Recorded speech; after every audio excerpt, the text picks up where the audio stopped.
Sejam bem-vindos ao nosso 15º estudo, Nosso Lar segundo o Espiritismo. Nós estamos vendo uma mensagem, um artigo da Revista Espírita, onde Kardec nos ensina como que a gente avalia uma comunicação de um espírito e os critérios para que essa comunicação seja publicada de maneira correta, satisfatória para o Espiritismo. A gente viu até agora vários pontos muito importantes que a gente destacou já nos nossos estudos passados, lembrando a todos que é muito importante que assistam às demais palestras que a gente fez, para que possam entender de uma forma mais completa o que nós estamos aqui sustentando, expondo. A gente viu aí como Kardec é muito rigoroso, a gente viu como destaque que mesmo as comunicações boas, elas não são suficientes para que a gente publique, elas precisam ter algo mais, elas precisam ter muito mais qualidade do que simplesmente serem boas. A gente já tem tratado bastante disso. A gente está no finalzinho já desse artigo, e vamos então prosseguir para ir comentando mais e lembrando um pouco do que a gente já viu, para se encaminhar para o final dessa primeira parte da introdução do nosso projeto. Vamos ler então um texto chamado Exame das Comunicações Mediúnicas que nos enviam, é Kardec falando. Resta-nos dizer algumas palavras sobre os manuscritos ou trabalhos de fôlego que nos mandaram, entre os quais, de 30, encontramos 5 ou 6 de real valor. No mundo invisível, como na Terra, não faltam escritores, mas os bons são raros. Tal espírito é apto a ditar uma boa comunicação isolada, a dar excelente conselho particular, mas é incapaz de um trabalho de conjunto completo, que suporte um exame, sejam quais forem suas pretensões. Por outro lado, o nome com o qual ele se compraz em disfarçar-se não é uma garantia. Quanto mais alto o nome, mais obriga. Ora, é mais fácil tomar um nome do que justificá-lo. Eis porque, ao lado de alguns bons pensamentos, encontram-se, por vezes, ideias excêntricas e os traços menos equívocos da mais profunda ignorância. É nessas espécies de trabalhos mediúnicos que temos notado mais sinais de obsessão, dos quais um dos mais frequentes é a injunção da parte do espírito de fazê-los imprimir. E mais de um pensa equivocadamente que tal recomendação basta para encontrar um editor interessado no negócio. Então, novamente, Kardec vai mostrar o quanto ele era rigoroso nos seus critérios para analisar e julgar algo devidamente de real valor. Novamente, ele já tinha falado das comunicações particulares isoladas, ele falou lá de 3.600, uma quantidade muito pequena, uma centena era realmente de valor incontestável. Agora ele entra nos trabalhos de fôlego, ou seja, trabalhos em que os espíritos ditam várias páginas e até mesmo livros. Algo que na época de Kardec já era mais raro, devido ao próprio entendimento da mediunidade. A gente vai ver como isso não é um trabalho simples. Então, novamente, ele mostra o exagero do critério. Lembrando que a gente está mostrando que esse exagero existe, é Kardec quem coloca e pratica, e que isso é positivo. A gente sabe que em tudo o exagero é prejudicial, mas nesse caso não. Quando se trata de analisar as mensagens dos espíritos, e agora que o assunto são aqueles trabalhos mais longos dos espíritos, a gente vai ver que é muito importante a severidade do critério dos cuidados, né? Então ele fala, primeiro ele deixa claro, né, que está falando dos manuscritos ou trabalhos de fôlego, E, de novo, ele cita de 30, encontramos 5 ou 6 de real valor. Então, notem, ele mostra mais uma vez o que a gente tem afirmado e que às vezes as pessoas pensam que é uma invenção nossa ou um exagero nosso, quando na verdade a gente aprendeu isso com Kardec e com sentido, né?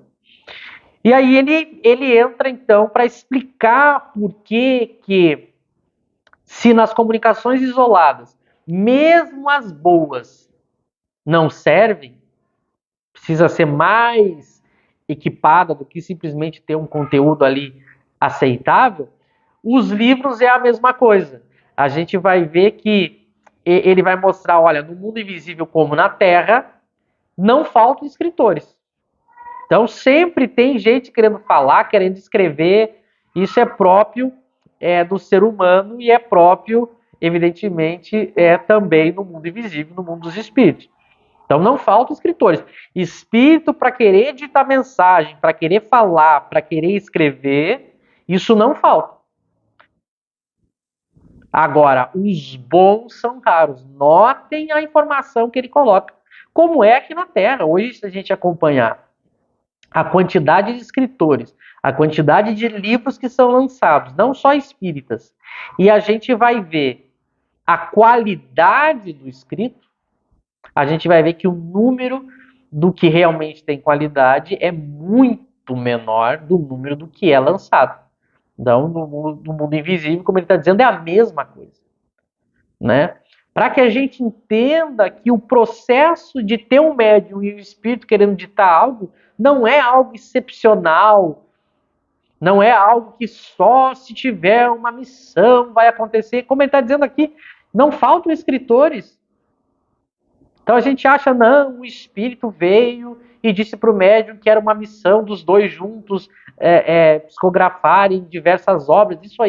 Isso não basta como critério para eu julgar que aquilo é bom, como muitas vezes se fez no nosso movimento espírita, porque não faltam escritores, ele está deixando claro isso, mas os bons. Então notem, a questão aqui não é se tem ou não tem espírito querendo escrever, isso é o que menos tem importância, mas o fator, né, a questão preponderante é a qualidade da obra.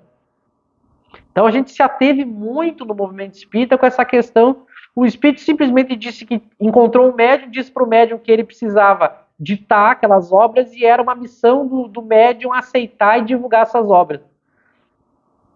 E passou a se achar então que era uma obra especial, era um espírito especial que tinha muita qualidade. A própria obra que nós estamos desenvolvendo nesse projeto, que a gente vai analisar o nosso lar, é um caso que entra nesse caso aqui. A gente vê que chega um espírito como André Luiz, secundado e apresentado pelo espírito Emmanuel. Eles dizem que o André Luiz tem uma missão aí de narrar, de trazer as informações. Os médiuns, os editores, o movimento espírita diz, bom, se falou, está falado, então agora se aceitam diversos livros, o espírito fica editando diversos livros de fôlego, se publica, se idolatra e não se analisa o conteúdo.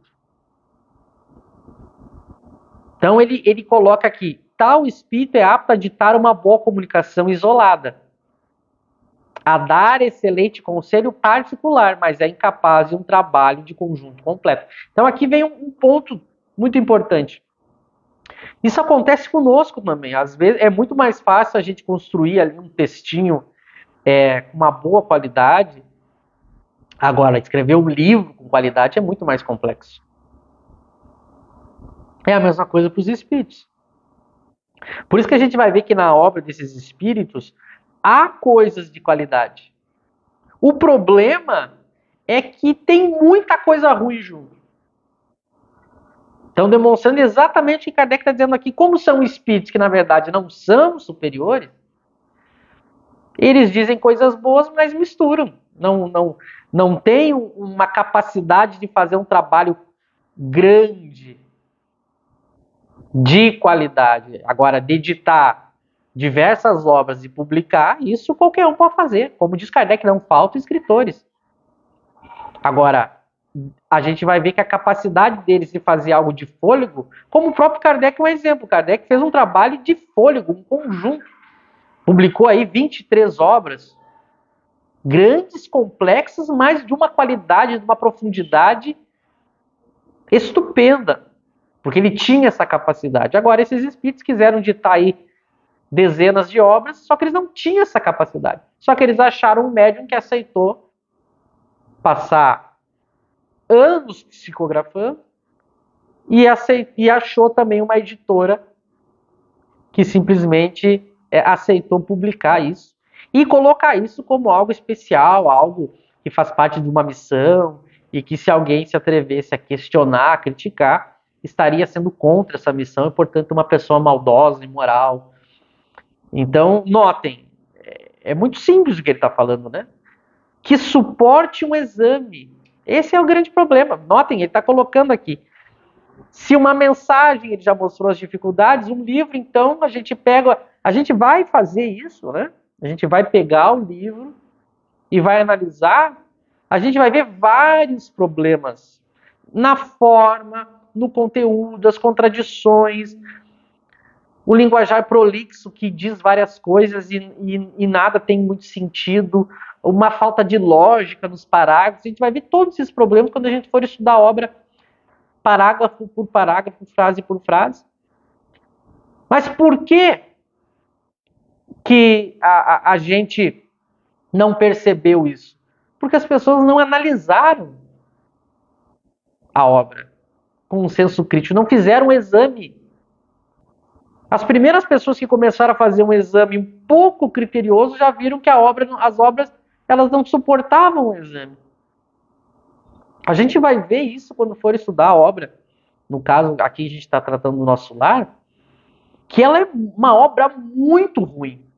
Não é que seja uma coisa complexa de mostrar os erros, a falta de qualidade. Não, é escancarado. Aí a gente se pergunta como pode uma obra dessas ter ganhado a importância que ganhou, o tamanho que ganhou e a idolatria que ganhou. Somente a falta de exame. E depois a gente vai ver o fanatismo, a ignorância e diversos outros problemas e interesses vão fazer com que não se perceba isso. Mas é extremamente claro, quando a gente for analisar a obra, como é uma obra mal escrita. A obra Nosso Lar, ela tem muitos problemas, de todos os jeitos. Problemas de ciência, de lógica, de texto mesmo, de fluidez, problemas éticos nas teorias que são apresentadas. Há vários problemas que a gente vai ver. Então, um simples exame já cai por terra. É que num determinado período da nossa história do movimento espírita, se proibiu de fazer o exame. Não é que as pessoas apresentavam outros argumentos para defender a obra, que pelo menos seria mais louvável. Não, simplesmente se proibiu de se criticar a obra, que é mais grave. E hoje as pessoas que tentam defender a obra, a gente vai ver que as defesas são extremamente frágeis. Por isso que não se trata de algo difícil de mostrar as falhas. A gente vai ver isso. Não precisa ser ninguém especial, um gênio, um missionário. Não. Tanto que uma pessoa que se deteve em estudar Kardec um pouco mais com cuidado e a comparar, já pode mostrar isso como a gente vai mostrar. Então não tem nada de fantástico no que a gente está fazendo. Mas não tem mesmo. A gente vai ver que é muito simples de ver que Nosso Lar é uma obra que não se sustenta, que não tem qualidade. Mas é que não foi feito esse exame que ele está colocando aqui, né? Ele está colocando aqui a necessidade do exame. Para aqueles que acham que não pode ter exame, que tem algum problema, né? Claro que há aqueles que dizem, não, pode ter exame, mas elas vão ter os argumentos dela para defender a obra. Essas pessoas estão um passo à frente. Porque pelo menos elas admitem o exame. Só que elas têm as defesas delas. Claro que a gente também vai tratar dos argumentos daqueles que defendem a obra, né, para mostrar a fragilidade e os erros da defesa deles. Mas ele mostra sobre a questão do nome, né? que é muito comum as pessoas se apegarem ao nome. No século XX, além do nome do espírito, as pessoas se apegaram ao nome do médium, né? Então as pessoas usam como critério para falar da qualidade da obra do Nosso Lar o médium, porque ela foi psicografada por Chico Xavier, então logo ela é uma obra de qualidade. E as pessoas pensam que quem questiona a obra está, de uma certa maneira, criticando e rebaixando o médium. Se criou essa lógica, ela é muito viva, né? E que, na verdade, um falso argumento. Não, eu posso separar as coisas. Eu posso sustentar o médium como uma pessoa boa, como uma pessoa honesta, e ao mesmo tempo mostrar que a obra é ruim. Eu posso fazer isso, a gente vai ver isso, né? Se o nome do espírito já não era garantia, que dirá o médium, né? Que o médium não é o autor. É uma coisa incrível como as pessoas tratam como se o médium fosse o autor. Né? E o médium não é o autor, por isso que ele é médium. Se ele fosse o autor, não era uma obra mediúnica, era uma obra autoral. Mas as pessoas fizeram isso. E aí ele mostra, né? Quanto mais alto o nome, mais obriga. Né? A nobreza obriga, né? A famosa frase. Então, quanto mais alto é aquilo que eu digo que a obra é, mais ela tem que provar que é. Percebam a lógica? Se a obra se apresenta como algo extraordinário e eu vou ver o conteúdo e o conteúdo é pobre, portanto eu tenho uma contradição e não é. E a gente vai ver isso. Essas obras que vieram no século XX, elas se apresentam como obras especiais, como obras que fazem parte de uma missão, de uma revelação, mas a gente vai ver o conteúdo. Ué, mas se a obra se coloca como tão importante, por que o conteúdo é ruim? Por que está mal escrito? É porque na verdade não é. Por isso que eu digo, são espíritos pseudo-sábios, não são espíritos superiores. E como que a gente prova que não são espíritos superiores? Pelo conteúdo. É o conteúdo que vai mostrar o valor da mensagem da obra. É o conteúdo, o nome, quem psicografou, o objetivo que apresentou. Isso não é garantia. A garantia é o conteúdo. Aí ele mostra aquilo que a gente já tinha dito e agora a gente mostra aqui no texto como o próprio Kardec fala, para que a gente lembre sempre algo que eu tenho batido na tecla. As pessoas ficam pensando às vezes que é a gente que inventa certos critérios, certas interpretações. Por isso que a gente faz questão de mostrar que está no texto. Lembra que eu falei que aqui ele diz, ó, eis porque ao lado de alguns bons pensamentos encontram-se por vezes ideias excêntricas e os traços menos equívocos da mais profunda ignorância. Junto com bons pensamentos, eu tenho traços de profunda ignorância. Olha o que ele está dizendo, que é o que a gente já comentou no estudo passado. A obra vem com alto teor de moralidade, como a gente já tratou no estudo passado. Mas por que Kardec mesmo assim não aceita? É porque junto, ó, como ele diz assim, encontram-se por vezes ao lado, grudadinho de bons pensamentos, ideias excêntricas, né? Ideias esquisitas, ideias exageradas, ideias que não fazem sentido, ideias que se contradizem, que violam o bom senso, a razão, a lógica, e coisas da mais profunda ignorância. É muito curioso, algumas coisas eu já vou adiantando aqui, já para a gente ir preparando, né? A gente vai ver, por exemplo, em alguns momentos da obra Nosso Lar, são os ditos espíritos superiores falando. São discursos que alguns espíritos mais esclarecidos dão na chamada colônia Nosso Lar. Aí o que a gente deduz? Bom, se agora um espírito desses vai falar, deve ser algo muito rico e profundo. Porque lembra, quanto mais alto o nome, mais obriga. Se eu estou dizendo que é um dos guias lá, um dos benfeitores, tem que ser algo profundo. Aí a gente vai ver o texto, palestras pobres, conteúdo pobre, daqueles que são tratados ali como guias, né? E com noções, ideias excêntricas. A gente vai ver muito isso. Parece que essa obra foi escrita, esse texto foi escrito em 1863, mas ele se encaixa perfeitamente para a obra Nosso Lar. A gente vai ver isso, né? Então, esse é um dos motivos da gente mostrar, né? Aí ele mostra o que logo nós vamos tratar aí nos próximos estudos. Essas espécies de trabalhos mediúnicos, essas então de grande fôlego, que vêm junto com bons pensamentos e profunda ignorância. Olha que interessante o que ele está dizendo. Lembra que eu falo sempre, preste atenção no que Kardec está dizendo e levem a sério. É nessa espécie de trabalho que temos notado mais sinais de obsessão. Mais do que aquelas mensagens isoladas, que é só uma mensagem particular. É nessas aqui. Parece que Kardec previu o que ia acontecer. Então, olha o que ele está dizendo. É nessas que mais aparece, ele tem notado sinais de obsessão. E a gente vai ver que é isso. O espírito, ele nem disfarça que é pseudo-sábio, que é orgulhoso, que é pretensioso, que é contraditório, mas se espalhou pelo movimento espírita, as pessoas são apaixonadas por esses autores, as pessoas são apaixonadas, elas passam a vida dedicadas a estudar e divulgar o trabalho de espíritos pseudo-sábios e obsessores. Impressionante.